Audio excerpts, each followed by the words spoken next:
اگلا جو آبجیکشن ہے کہ ڈیفائننگ کولونیل ماسٹرز میں بھی کنٹروورشیل. تو سیدھی سی بات ہے کہ جو پہلا پروسیس آف کولونائزیشن تھا، جیسا کہ برٹشرز جو ہے وہ انڈیا پاکستان میں یا سب کانٹیننٹ میں آئے تو یہاں کے لوگوں کی زمینیں اپنے ہاتھ لے لیں اور ان کو بائبل تھما دی اور انگریزی زبان سکھانی شروع کر دی. اور جب واپس گئے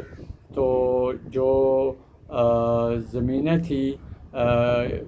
وہ انہوں نے جاگیرداروں اور سرمایہ داروں کا جو طبقہ پیدا کیا ان کو دے گئے، اور جو عام لوگ تھے وہ صرف تبلیغ کر رہے تھے اور خالی انگریزی زبان سیکھ رہے تھے، جبکہ ایلیٹ کلاس جو تھی وہ انگریزی زبان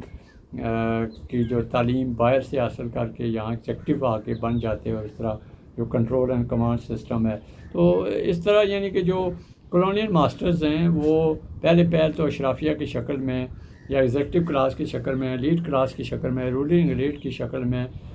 دنیا بھر میں ہوئے. مغرب پہلے ہوا اس ارتقاء کا جو ثمر وابر ہوا، اور اس کے بعد ایشیا افریقہ کے اندر جو آ کر انہوں نے جو پلانٹ کیا بزنس کلاس کو، پولیٹیکل کلاس کو، بیوروکریسی کو، جوڈیشری کو، ملٹری کو، رولنگ ایلیٹس کو. تو اس کے بعد جو مڈل لوئر کلاس تھی اس کے لیے تو وہ کولونائزر ہی تھے، اور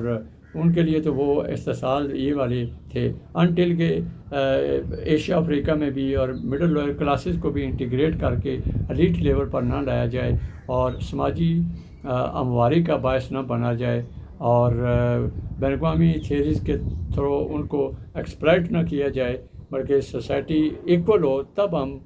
کہیں گے کہ کولونیل ماسٹرز کا رول نہیں بلکہ اب عام سماج ہے.